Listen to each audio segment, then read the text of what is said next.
And at the same time, I'm like, I don't want them to go for 15 minutes because it's one of those things where I don't think we're going to get through all this. But anyway, getting up here and getting started is a little nerve-wracking too. So, okay, we are. Let's see. Just hit forward. There we go. So Scott told you guys last week we'd be doing Daniel, I believe, chapter 7. 6. Chapter 6. Yeah, we're not doing Daniel chapter 6.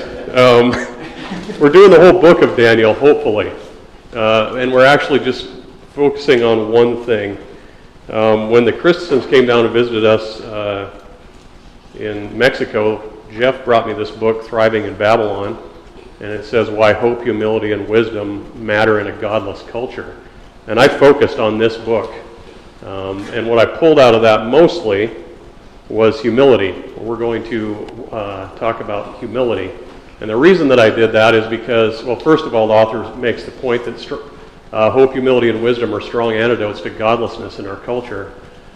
And then when I was looking at it going, well, how am I going to do all three of those? I decided, well, I don't want to do hope. I feel like that's something that can be learned, especially the biblical manner of hope. I feel like wisdom can be earned. This is just my thoughts on stuff. People could argue any of this for sure. But for me, anyways, humility is very fleeting. So I thought, well, let's work on humility. And one of the other things that I really appreciate about humility too is the duality of humility, the irony of humility, the nature of which makes it really hard to identify and really difficult to obtain. And then the best part about humility, I think, is that if you have it, you can't really claim it, because as soon as you do, you don't have it anymore. So there's something really ironic and fun about it, and I'm looking forward to that part of it. I wanted to tell you guys that I'm an absolute authority when it comes to humility. And that's the thing that I like about it, is that kind of that part of it that's so ironic. It's a really difficult thing to put our heads around. So I have a bunch of humorous quotes. This first one, I wanted everybody to guess who may have said this. Who do you think said that? I thought we'd get some good guesses. I have one person in particular that I think several people in here would say. Did you say Cody? Maybe? Donald Trump? Yes, that's who I thought most people would say. Anybody else? Don Rickles. It's actually Kanye West who said that. I like this one. I'm quite humble, just not as much as you are. Some of these you really got to think about them. They've got to. When I first started picking these up, I'm like, I don't know if I get it, and then all of a sudden I get it. The only thing I'm allergic to is humility, and when I see that I'm right, I get even more intolerant. I thought that was a good one. I'm so humble. I even think I'm less humble than everybody else. I like that one. This is a good one. That's one that'll make you think a little bit. I like that one. I am really a little bit depressed because, well, it's coming up here in a minute.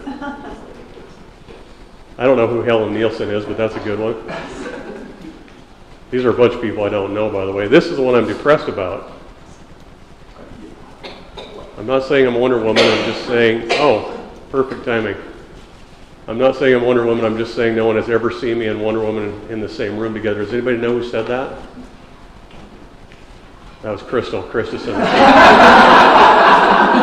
She just walked in. Crystal did not say that. That was an anonymous quote, but I was like, as I was reading, I was like, that's perfect for Crystal, so I'm actually going to quote her.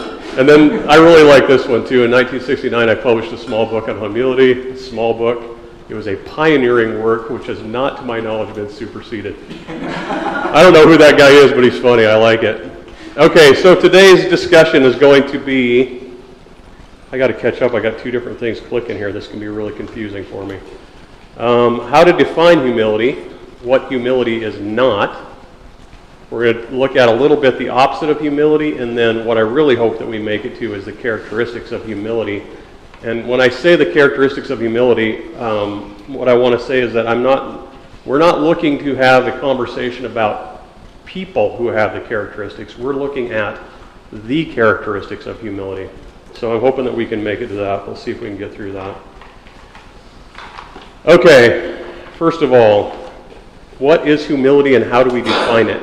And I would like to see if you guys can give me a good definition of humility. This is going to be the part of the discussion part of our class this morning. So I'm going to stand here and stare at you until you give me definition.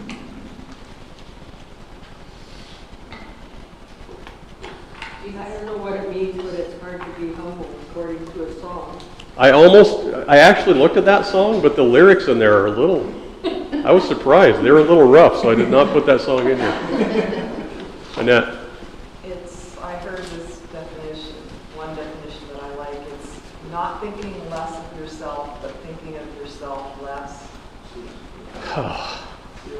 Annette just did exactly, you just jumped like 5 slides ahead on me, Annette.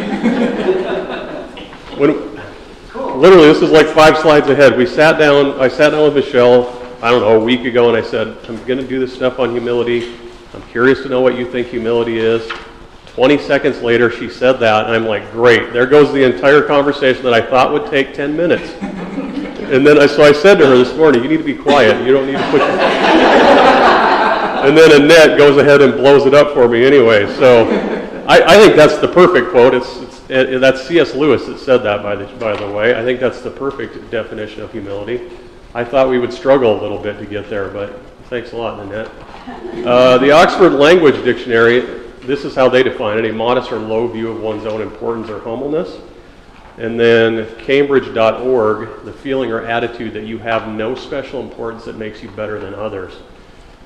I think if we pass by those quickly, you could say, oh yeah, that could be it. And I'm not saying that those are incorrect or that they're wrong, but I don't know that they're actually really focused. I don't know if that's actually really the essence of what humility is. And I was surprised at how hard it was to find there is no unified way of defining humility that I could find. There was probably 50 or 60 definitions of humility, but never one that was exactly the same as the other. I thought that was really interesting. So, yes? Like I say, humility is putting others first and not considering yourself at all. Okay. Not letting anybody know. Putting yourself first, Putting others first. Oh yes, others first. And putting yourself last and not letting anybody know. And not letting anybody know. That's a really good definition too. All right, James? I would argue, maybe not ignoring yourself, but a lack of arrogance or selfishness. Okay. Which is also very, that's one of those things that sounds like it's easy to define, but when you really dig into that, there's a lot there, right? I'm trying to be vague for you. Yeah. Okay. That extra 10 minutes. So anyways, this was where we were supposed to go. Yeah, thank you, James, with how do you define humility? And we're going to get to that in a little bit. But let's talk about one of the things that I like to do with any type of concept is to say, well, if I'm having trouble figuring out what it is, maybe we can talk about what it is not. And this is straight from the author. Most of this is straight from the author. So these are not specifically my thoughts, but what humility is not low self-esteem. There's a couple of verses that I found for this. The Bible commands us to have an accurate assessment of our strengths and weaknesses. And those can be found in Romans 12:3 and Galatians 6:3 and 4, which I thought that I quoted in here, but I don't. Maybe we should turn there really quick. Romans 12:3 is a very good verse. Somebody read that for me, and then somebody else grab Galatians.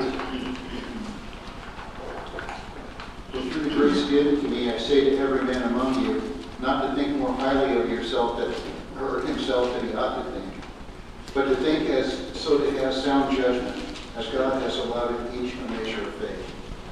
Okay, perfect. So don't think too highly of yourself. Think of yourself with sober judgment in accordance with faith God has given you. And then Galatians 6, 3 and 4. If anyone thinks they are something when they are not, they deceive themselves. Each one should test their own actions. Then they can take pride in themselves alone, without comparing themselves with someone else. Okay. I thought those were really good verses on what the Bible commands about humility and how to think about ourselves. One of the things that I thought was really interesting in Daniel 1:4 is his description of himself and his friends. And this is the description right here. This is Daniel writing about himself and his friends. We are young men without any physical defect, handsome, showing aptitude for every kind of learning, well-informed, quick to understand, and qualified to serve in the king's palace. Who would read that and think that that was a humble statement? Does anybody struggle with that? Does that actually sound kind of arrogant or cocky or?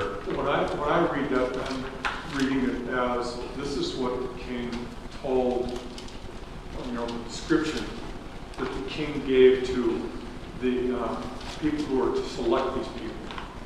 That was their instructions. That's the way I interpret it. I agree. However, Daniel is actually writing this about himself, which I think is super interesting because we're talking about humility.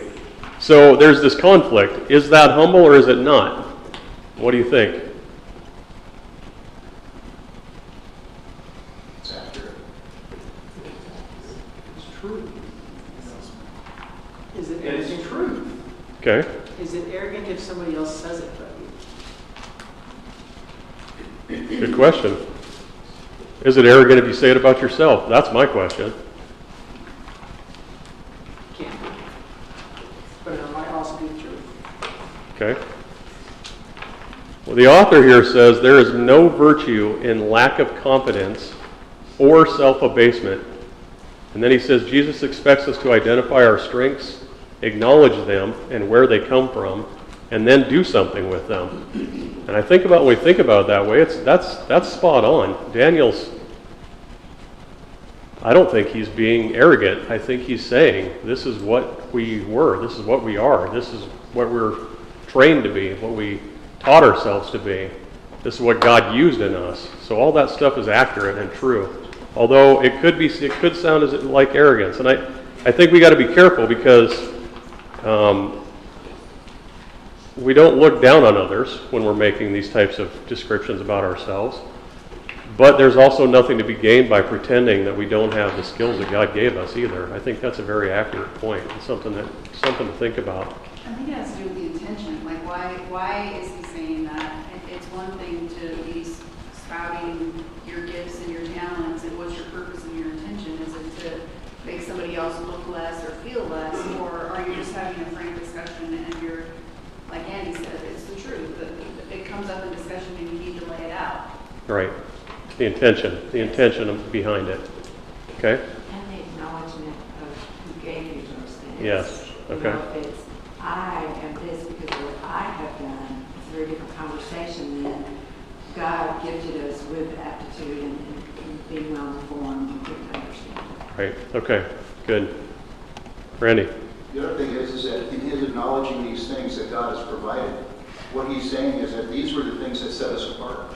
Mm-hmm. These were the things that made us unique in this company of people that we call before the King. These are God's attributes that he gave us to set us apart to be able to serve his purpose. Yeah. Good point. Very good point. Okay. Something else that humility is not. Humility is, there we go. Humility is not the lack of ambition. So Daniel and his friends were very ambitious. They worked hard to graduate at the top of their classes. The first thing that Daniel asked of the king after he was appointed the leader was to have, that's Shadrach, Meshach, and Abednego, because I didn't want to type it. Takes up too much room on the slide.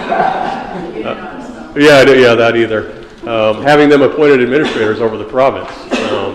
So Daniel had a lot of ambition, and I think sometimes we think that if I'm going to be humble, I can't be ambitious.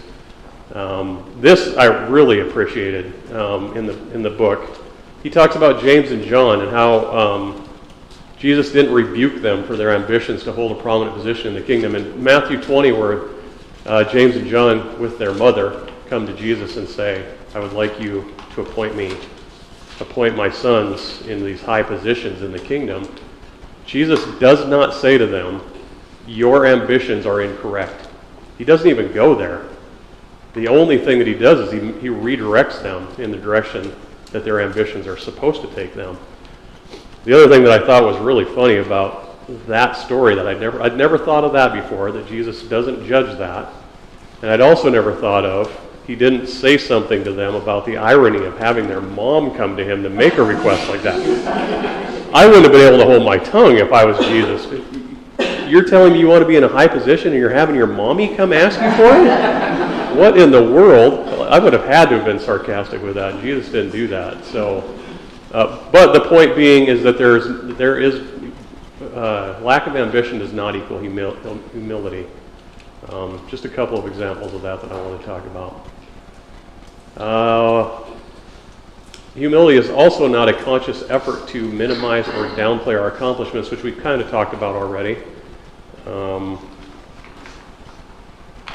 So one of the things that I found as a quote that I took out of the quote section at the beginning, that I also found in the book, which I thought was super interesting. Whoops, I keep clicking the wrong buttons.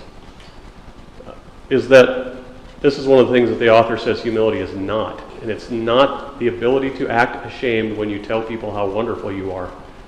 That is not humility. The ability to act ashamed when you tell people how wonderful you are. I thought that was very interesting, one of the things that humility is not. I didn't want to spend a ton of time on what humility is not because we got too many other things to go through. That's weird. Anonymous. I don't know what happened there. Okay, so here's what Annette blew out of the water for me, and I already told you the story about Michelle too. But I really like this. This is C.S. Lewis. Humility is not thinking less of yourself, but it's thinking of yourself less. I think that is a great thing for us to think about. Okay, so let's talk about what's the opposite of humility. And I'm not going to read that entire thing. I will let you guys read that. And people in here probably, I don't know, we could probably get some discussions going about this. That definition right there that you're reading on the board came from ChatGPT. I don't know if you guys have used ChatGPT or not. I've used it lots of times. It's incredible. So a lot of people are scared to death of AI and all that different stuff, but this is what it came up with when I asked it about pride. I thought that was very interesting. So let's talk about pride a little bit. Does anybody know what this is? What'd you say? Yes. Wow, I didn't know if anybody would know what that was. I wouldn't if I wouldn't have. It's my eye. It's a picture of my right eye. When we were in Mexico in January, just all of a sudden one day, this like what was that? What'd you call it? A hemorrhage? We don't know what it was. Like all of a sudden I had this fog over my right eye. I couldn't see. It's like I was looking through a glass that was all foggy. An ocular migraine. Oh, maybe that's what it was. I don't know. The doctor didn't even know. She called it CSS or CST or whatever. It doesn't matter. But anyways, I went in just this last week to have my eyes checked to make sure nothing was bad with that. I had stuff checked in Mexico too. So she did this map of my eye. All the little red things right up there are blood veins. So the ball at the right, that thing right there, is the optic nerve. And I'm going to read my notes here because she told me it, but I had to look some of the stuff up. And that's where the optic nerve enters the eye, enters the retina, and the cluster of those veins that go down there, that's what supplies the nerve and the retina, the blood. And then this little thing, right here, that little tiny bump, that is actually where your vision happens. I don't really get that, but that's what the doctor told me. She said that little bump right there is where you get your vision. I was like, wow, that's cool. Can I take a picture of it? She said, yeah, go ahead. Because I said to her, I'm like, I feel like there's an object lesson in this somewhere. I just don't know what it is right now, but I want to try to make something out of it. So I took that picture, then came back, and sure enough, it worked for this. So does anybody know what a scotoma is? By the way, scotoma. Scotoma. No? A scotoma Michelle, you know what it is, don't you? What is it? When you scoop along the floor. I The reason that I said scotoma is because if you say scatoma, that has to do with your bowels, and we're not going to talk about that. Till Michelle does it anyways. Scotoma is a blind spot. It's a blind spot in your vision. And I will give you a little definition of that too.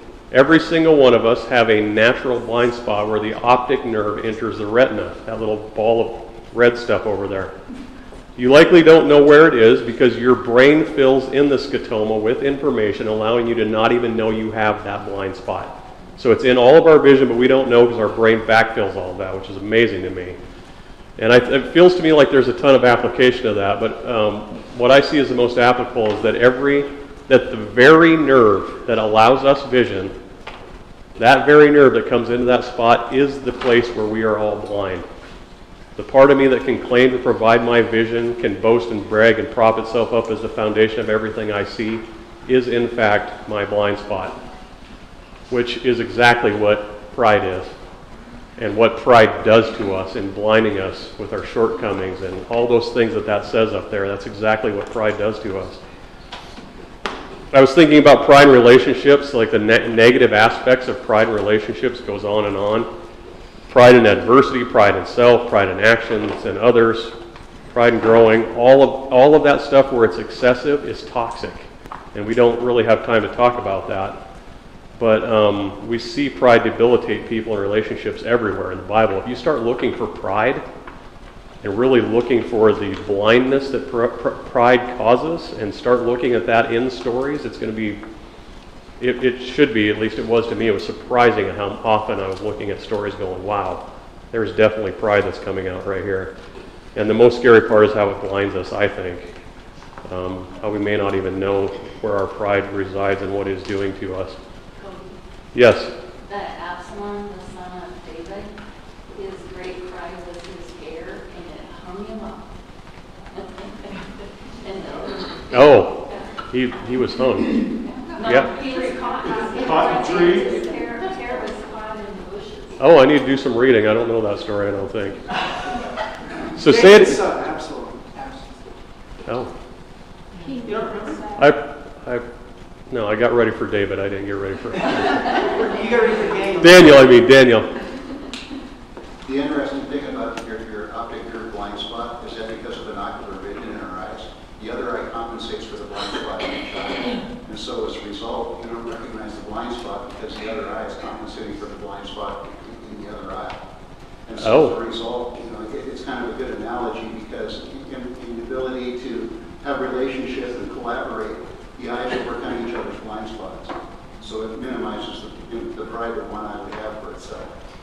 Wow. So I told you there's a lot of application to this. I figured we could probably go on and on about more application with that because that's rich. That's really rich. Okay. Let's move on or we're not going to make it through this. I don't think we're going to make it through it anyway. Okay, so characteristics of humility is what I want to go to next. One of the things that I see as a characteristic to humility is honesty. And that means, and when I say honesty, I'm talking about honesty with myself, first and foremost. And I do want to say one more time, we're talking about the characteristics, not people. The actual characteristics of that. And I want you to think about, oh man, I forgot to say this way at the very beginning. If we make it to the end of all this, I want you guys to be thinking about examples of humility in the Bible that are meaningful to you. Just have that in the back of your head, ticklers about what's meaningful to you, people who are examples of that, and why.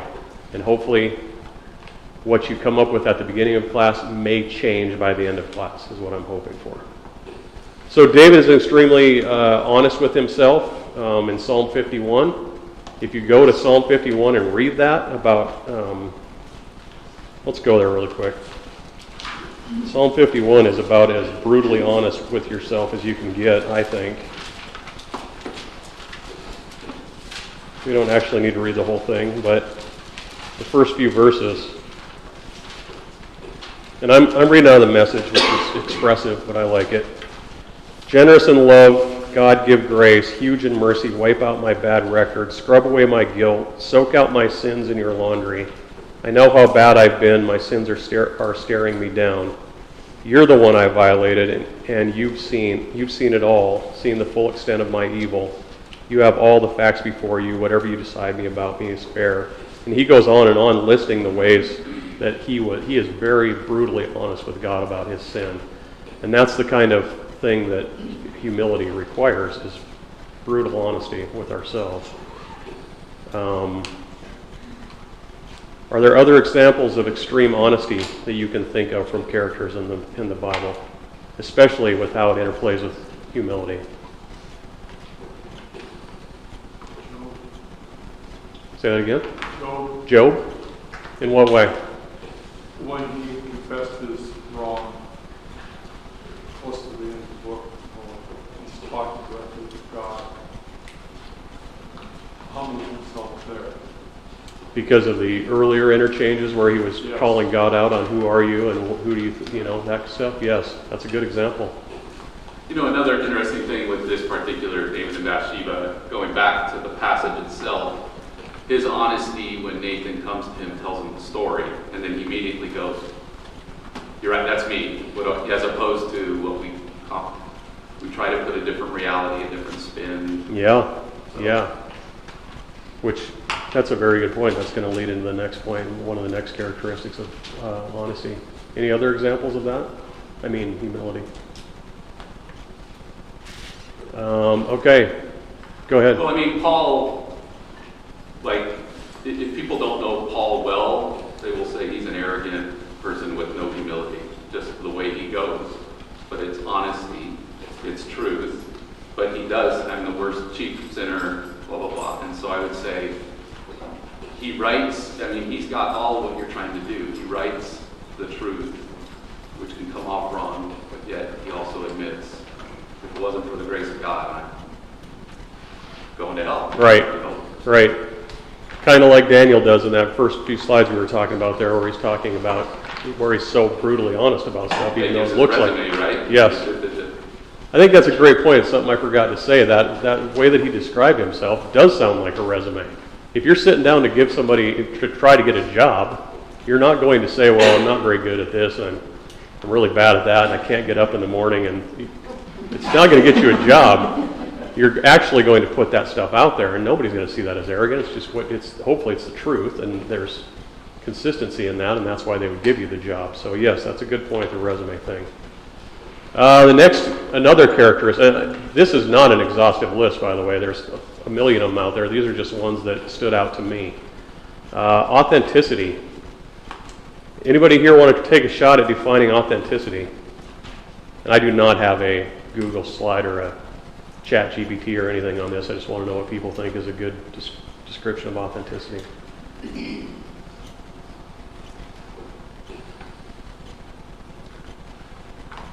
honest with yourself, with others, Okay. what you're capable of, what you're not capable of. Okay. Being real. Real. Okay. You are what you see. Okay. You are what you see. You are what you see. Okay. Sounds like we're all saying things like genuine, real, reliable. I put real in there again because it came up in a previous slide. To the best of my ability, I understand who I am and who I am without God. Okay, here's where I can really go off on a tangent, and I don't know if I can do it or not. I am a huge fan of Jordan Peterson. I don't know if any of you guys know who he is or not. He wrote a book called 12 Rules for Life. The 8th chapter, the 8th rule in 12 Rules for Life is tell the truth or at least don't lie. And to me, it was like one of the most fascinating chapters of a book that I've ever read. It sounds so silly when I read this, the title of it, tell the truth or at least don't lie. I'm like, well, that's dumb. Of course that's what you do. This is going to be a sleeper of a chapter. And then it took me 6 weeks to get through it because I kept reading 4 or 5 sentences and laying it down. I have to think about it for 2 days. So I highly recommend that book and that chapter, especially if you're wanting to really dig into what truth is and what authenticity is, I think that would be a really good thing for you to do.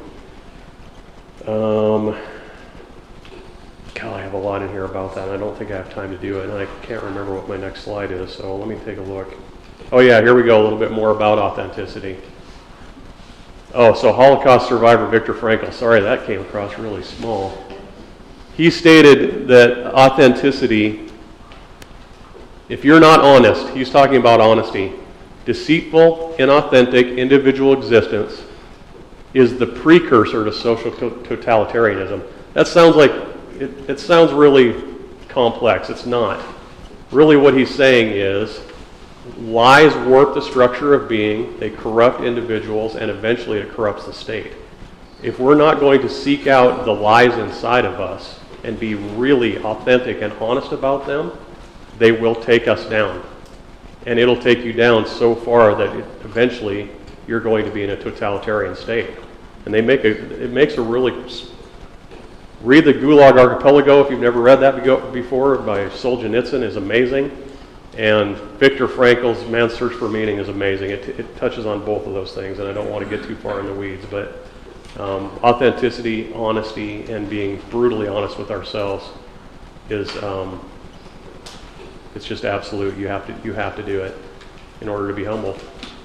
All right, another characteristic of humility, submission. How do you define submission?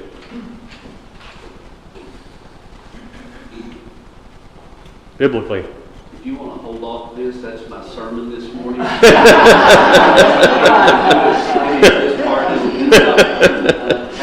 You want me to skip that so that I don't blow up your sermon just like... No, I'm just saying you can just do this part. Oh, got it. Sermon here in about 45 minutes. No, it's okay. I'd rather sit down here in a few minutes. Anybody want to give me a biblical version of submission? Either an example or a definition or a verse or anything that pops to your mind. Jesus. Okay, the ultimate. The cross. Sure. The ultimate form of submission. Willingly putting yourself under the authority of another. Yes, that is actually spot on. I love the action of accepting or yielding to superior force or the will or authority of another person. It's practically, you got Google running through your head, Sean? That was like almost exact. Yielding my will and authority to God, that's back to Romans 12:3 again. All right, here's where we really start getting into the meat of stuff, and I don't know if we have time for this. We're going to jump through. Yes? I'm sharing this because I don't think Lance will let me share during preaching time. Okay. Right, Lance? Depends. Let's see what you got. And it was kind of similar to what was just up there. Allowing authority to be served was one of them. And then submission is not about losing oneself, but giving honor. Yes, that's very good. Which goes along with the rest of this definition of humility. We're not losing ourselves in this, we're actually finding ourselves in it. Yes. That's the truth. Philippians 2:5-8 was one of the things that I didn't say about a really good way to find submission. And that's where it says, Christ Jesus, who in very nature God, did not consider equality with God something to be used as his own advantage. He made himself nothing by taking the very nature of a servant and being made in human likeness. Being found in appearance as a man, he humbled himself by becoming obedient to death on the cross. So, yes, submission. That's another one. We could spend weeks on every one of these characteristics, I believe, but we got to keep going. This one is my favorite one, vulnerability. And this is where all the meat is, and we now have 7 minutes left, and I don't think we're going to make it through it. One of the things I really like about vulnerability, John and I have talked about doing a class on vulnerability. If anybody has ever read any of Brene Brown's stuff, you'll know what we're talking about with vulnerability. If you have not read Brene Brown's stuff, you should. It is life-changing stuff, and it's all about vulnerability. Honesty and authenticity require vulnerability, and that is the truth. If you're going to be brutally honest and you're going to be authentic, you can't do those things without being vulnerable. You can't. It's impossible. And it's part of the reasons why we lie to ourselves. It's part of the reason why we lie to other people, because we don't want to be vulnerable. Vulnerability is scary. We don't want that. So, the vastness of vulnerability, we could go on and on about this for forever. One of the things I loved when I looked up vulnerability, here's the definitions. Capable of being physically or emotionally wounded. Just reading that makes me not want to be vulnerable. Number 2, open to attack or damage. Both of those are reasons why people don't want to be vulnerable. I don't want to be vulnerable, but it's necessary if you're going to be humble.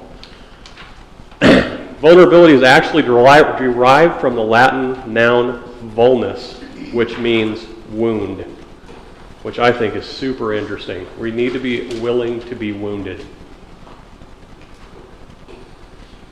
So, if we're going to make it very far in this, which I don't think we are, I started running off on a tangent on Luke 9:23, which says, deny yourself, take up your cross, and follow me, as ways to talk about vulnerability and what vulnerability looks like. So one of the things that I think that we really need to do if we're going to be vulnerable and we're going to deny ourselves is to talk about our brokenness, which means confession. I need to be able to confess my brokenness to other believers. And I need to be able to confess all the ways that I'm broken, because if I can't do that, I can't be real, I can't be authentic, and I'm not being honest. But it requires me to be vulnerable to do that. So one of the ways that I think about what this confession looks like, I'm going to kind of read from my notes again, is trying to articulate all the ways you are not yet whole in your beliefs, and the ways that you're not whole in your rhythms of life. This allows us to communicate what our right now needs are. Michelle and I have worked on right now needs, and it is not easy because I have to be honest about what my needs are. And most of the time, I don't want to do that because I think I might get rejected, I might get judged. There's all kinds of reasons why I don't want to do that. But when you're confessing, that's what you're doing. And then if you found a way to confess your brokenness, then what you're doing is you're finding your way to the cross. Deny yourself, take up your cross. The cross is, I think we quickly brush over the cross. The cross is death and it's burial. Like, this vulnerability thing is a lot of dying, it's a lot of wounding, it's a lot of difficulty to do these things. And so is confession. I have to say the things that are killing me on the inside. And then I have to be willing to stay there for a while. Because if you can't stay in those things, then you're really not doing what Jesus did when he gave us this model. When he died, he was in the tomb for 3 days. He was in that vulnerable state for 3 whole days. We got to be willing to stay there. And that's not going to be comfortable. It's not supposed to be that way. In fact, it's supposed to be painful because God is going to change our lives in that. And that's where he carries out the change in our life. And then the other thing is that he promises resurrection. Like the model of this is amazing.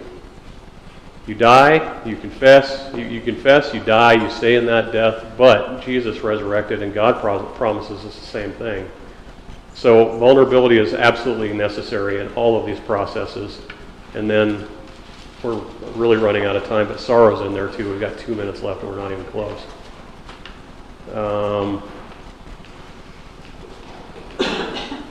Man, we are not even making it anywhere close to this. Go ahead, Annette.